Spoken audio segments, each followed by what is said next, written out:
ডিম দিয়ে চিচিঙ্গা ভাজি কে কে পছন্দ করেন তারা অবশ্যই বলবেন। আর ডিম দিয়ে চিচিঙ্গা ভাজি খেতে অসম্ভব মজার হয়। যারা এমনিতে চিচিঙ্গা ভাজি পছন্দ করেন না তারা একবার এইভাবে ডিম দিয়ে তৈরি করে দেখতে পারেন, আপনাদের অনেক বেশি ভালো লাগবে। যে কোনো খাবারের সাথে কিন্তু আপনারা ইজিলি সার্ভ করতে পারবেন আর খেতে অসম্ভব মজার হয়। তো প্রথমে আমি চিচিঙ্গাগুলোকে খুব ভালোভাবে কেটে সুন্দরভাবে ধুয়ে নিয়েছি।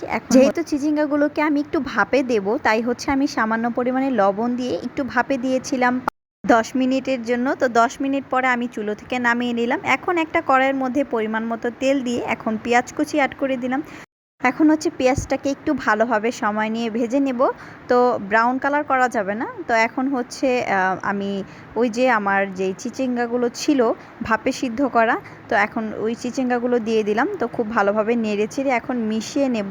আর এই চিচিঙ্গাগুলোতে ভাপে সিদ্ধ করার জন্য আমি আগে থেকেই লবণ অ্যাড করেছিলাম। তো এখন হচ্ছে আমি সামান্য পরিমাণে লবণ দিয়ে দিলাম। তো এখন হচ্ছে খুব ভালোভাবে আমি নেড়েচেড়ে মিশিয়ে নেব। তো চিচিঙ্গাগুলো যেহেতু আগে থেকে সিদ্ধ হয়ে গিয়েছিল, তো আমার বেশিক্ষণ লাগবে না আর এই ভাজিটা হওয়ার জন্য। এখন এখানে কয়েকটা কাঁচামরিচের ফালি দিয়ে দিলাম। তো এখন আবারও নেড়েচেড়ে মিশিয়ে নেব। আর এখানে হচ্ছে একটা ডিম আমি নিয়ে নিলাম।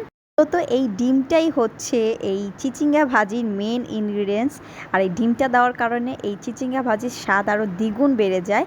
তো এখন ডিমটাকে আমি ফেটিয়ে নিয়েছি। এখন ডিমটা সম্পূর্ণ ঢেলে দিলাম। এখন খুব ভালোভাবে নেড়েচেড়ে আমি ভাজিটার সাথে মিশিয়ে নেব। তো এখন আমার একটু ভালোভাবে মিশিয়ে নিতে হবে যাতে সবগুলো ভাজির সাথে খুব ভালোভাবে মিক্সড হয়ে যায়।